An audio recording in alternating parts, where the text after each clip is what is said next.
Harka fuunee daawwattootaa fi hordoftoota maatii Muhaa Oromoo akkam jirtan nagaan keenya kan jaalala onneerraa madde bakkuma jirtanitti isin qaqqabu jenna daawwattootaa fi hordoftoota keenya. Qophii keenya ammaaf qabanne keessatti kan dhagoof jirtan waraanni bilisummaa Oromoo zoonii kaabaa Jibraan Odaa Garaadoo waraana haaraa leenjisaa ture eebbise.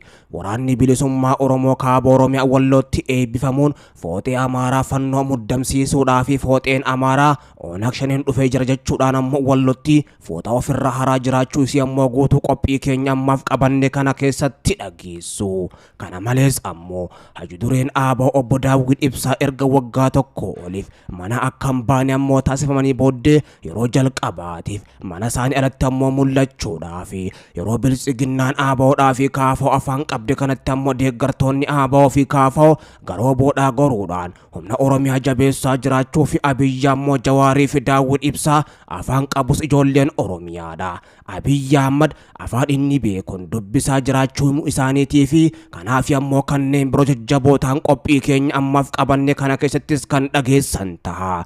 Daawwattootaa fi hordoftoota maatii Muhaa Oromoodha. Namoonni yuutuubii keenya Muhaa Oromootiif haaraa taatan yuutuubii keenya Muhaa Oromoo sabiskiraayib gochuun maatii nuuf taasisaniin jecha qophii keenya ammaaf qabanne isinitti himuudhaan hammadhuma sagantaattis wajjin kan turu ana Muhaa Oromooti. Hammadhuma sagantaatti nu wajjin turan afeerraa keenya gamanumaan viidiyoo keenya laayik sheer gochuus hin dagatinaadha.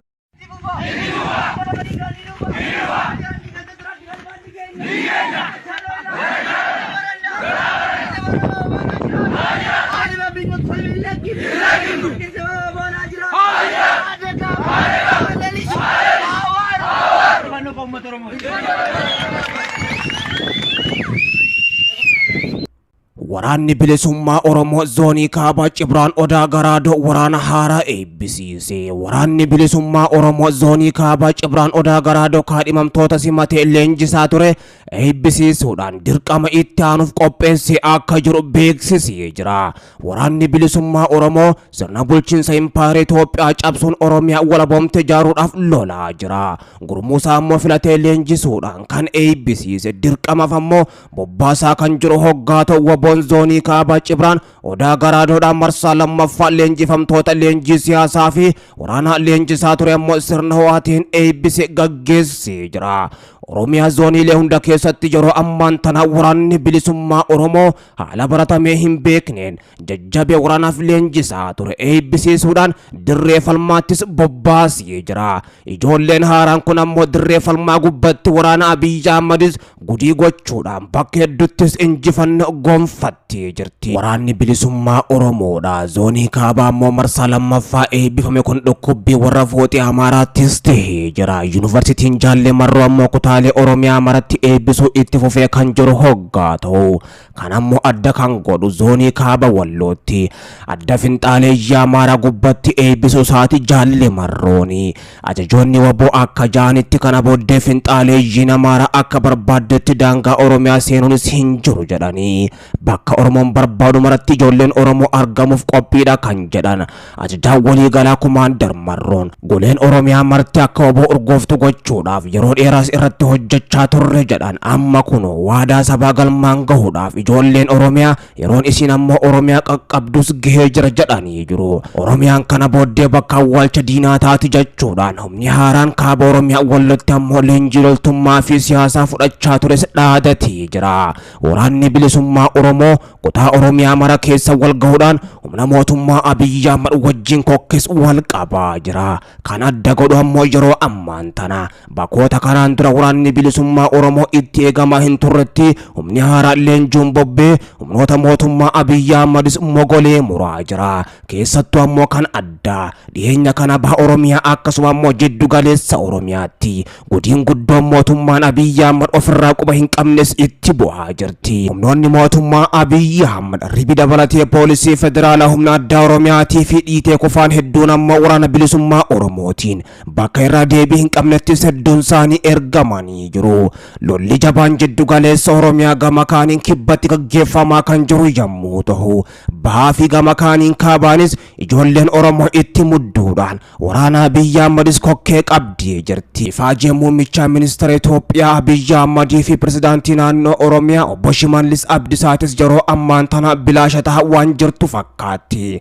Ijoolleen Oromoodha itti mudduudhaan ammoo warra maqaa ijoollee abbaa gadaa jedhu moggaafatee uummata Oromootii fi hayyoota Oromoodhaa rakkisaa jiru. Guyyaa guyyaan ammoo hirriibas dhoorgaa jirti. Guyyaan adiin Shimallis Abdiisaatii fi Abiy Ahmedis itti dukkanaawaa akka jirutu himamaa jira. Guyyaa guyyaan ammoo tooftaa adda addaa baasanii waraana bilisummaa Oromoo balleessuudhaaf waraana bilisummaa Oromoo boodhaaf uummata ammoo addaan baasuudhaaf dhama'aa kan turan ammoo dhamaatiin isaanii bilaashis ta'aa jirti. Waboon bakka maratti saba isaatii wajjin wal gahuudhaan qurxummichi ammoo galaana wajjin gaafa wal gahee biltsiginnaa gubbaas dhangala'u mul'achaa jira. Biltsiginnaan ammoo qurxummicha balleessuudhaaf guutumattuu galaana gogsuu qabna jechuudhaan gaafa isaan ammoo saba Oromoo gubbatti wal gahan sabni ammoo waan isaan quba hin qabne sahuudhaan marii dhoksaa gaggeessan illee ammoo dubbiin isaanii iccitii jalaa bahuudhaan sabichaa fi gama kaaniin qurxummicha walitti makamuudhaan galaanaa fi qurxummiin ammoo biltsiginnaa gubbaa dhangala'u irratti argamu. Kunis ammoo muddamsuu jabduu uumuudhaan gandoonni baadiyyaatii fi magaalonni aanaa hedduunis harka mootummaa Abiy Ahmedii bahuudhaan harka waraana bilisummaa Oromootis galee jira.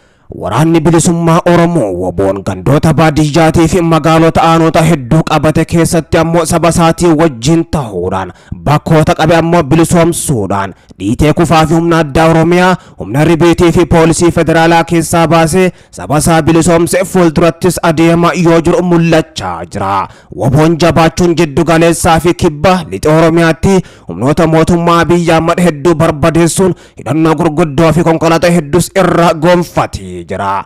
Abdiin sabaa humna mootummaa Abiy Ahmed kan akka malee naasise. Humni mootummaa Abiy Ahmed ammoo tarkaanfii obootiin kan rifate. Dhiyeenya kana jiddu galeessa Oromiyaatti dargaggoota Oromoo walitti qabuudhaan bakka tokkottis rashanaa akka turee fi hidhaa keessaa ammoo baasuudhaan rashanee reeffa isaanii ammoo bosonatti gatuudhaanis bineensa nyaachisaa akka tures himamaa ture. Sanirraas ammoo qeerroo fi qarreen Oromoo otoo hin jiilin abdii murachuudhaan humna Oromoon qabu jajjabee Oromootti makamanii yeroo ammaan tana waraana biltsiginnaa Abiy Ahmed kokkee qabu irrattis argamu. Ajajoonni waraana bilisummaa Oromoo ijoolleen Oromoodha bakka Oromiyaan irraa barbaaduu fi Oromoonni barbaadanitti ammoo argamuudhaaf qophii erga jaanii booddee waraanni bilisummaa Oromoo boon yeroo wal fakkaatatti kibba lixaa fi jiddu galeessa Oromiyaa fi kaaba Oromiyaattis lola hadhaawaa humnoota mootummaatii wajjin gaggeessaa jiru. Humni kaabatti ammoo leenjisaa xumuree eebbifame bobbee kunis ammoo kaaba Oromiyaatti. Fooxii Amaaraa ammoo fooxaa darbisiisee akka jiruu fi fooxeen muddamsuu jabduu keessa galuudhaan Onak Shaneen balbala keenya duratti ammoo leenjii xumurtee yeroo ammaan tana bobbaatee jirti jechuudhaan muddamsuu jabduu keessas galanii dubbachaa akka jirantu himamaa jira. Waboon jabaachuun guyyuma guyyaadhaan ergamtoota Abiy Ahmedii fi warroota Abiy Ahmed wajjin ammoo araa kiiloo buufatanii maqaa sobaatiin ijoollee abbaa gadaa of waaman marayyuu ammoo muddamsiisaa jira. Hamma sabni Oromootii fi Oromiyaan ammoo bilisa bahanitti ijoolleen Oromoodhaa if duuba deebii hin qabdu jedhan ajajoonni waraana bilisummaa Oromoodha.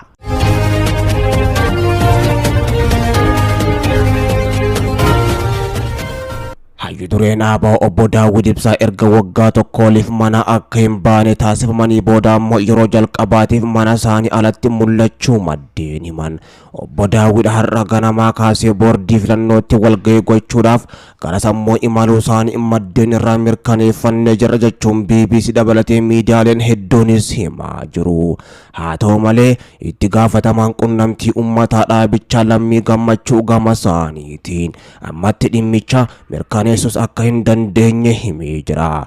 Boordiin filannoo biyyoolessaa guyyootaan dura ta'an paartichaa obbo Daawud Ibsaa turtii ganna tokkoof siqutti mana akka hin baane ammoo dhoorkamuu hidhaa mana keessaa jala akka jiran ammoo qulqulleeffachuus ibsee ture. Gochi kunis ammoo seeraan ala waan ta'eef jecha uggurri sochii qondaala siyaasaa kanarratti kaa'ame saffisaan akka ka'u jechuudhaan Komishinii Poolisii Federaalaa fi tika biyyoolessaaf ammoo xaliyaa barreessuun isaatis ni yaadatama. Mootummaanis ammoo poolisiin mana keessa akka hin sochoone qunnamtii kamus ammoo akka hin qabaanne godhamu obbo Daawud Ibsaa irratti haga ammaattis homaa tokkos hin dubbanne. Dureen Abaa obbo Daawud Ibsaadha. ibla gaafa lama bara 2021 irraa eegalanii akka mana gadi hin baane qaamolee nageenya mootummaatiin ugguramanii jiraachuu boordiin filannoo ragaa argachuus ibsee jira. Namni siyaasaa kun seeraan ala manatti hidhamanii hagana turuun isaanii ammoo herreega kamiinuu fudhatama waan hin qabneef ammoo hatattamaan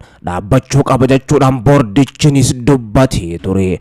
Qaamoleen nageenyaa qe'ee hayyuu duree buufatanii jiran ammoo kaafamuun mirgi bilisaan socho'uu isaanii akka eegamus gaafatee ture boordiin kuni. Hayyuu duree ABO obbo Daawud Ibsaatiin alattis aangaa'onni olaanoon dhaabichaa biroonis ammoo hidhaa keessa jiru. Aangaa'onni adda bilisummaa Oromoo kan ABO obbo Mikaa'el Booranaa, Kenneessaa Ayyaanaa, Daawud Abdataa, Lammii Beenyaa, Gadaa Gabbisii fi kanneen biroo ammallee hidhaa keessatti argamu. Dubbi himaan duraanii dhaabichaa ammoo obbo Baattee Urgeessaadha. Guyyootaan dura hidhaarraa gallakkifamanis ammoo rakkoo fayyaa mana hidhaatti isaan mudatiin hospitaalas ciisanii yaalamaa jiru.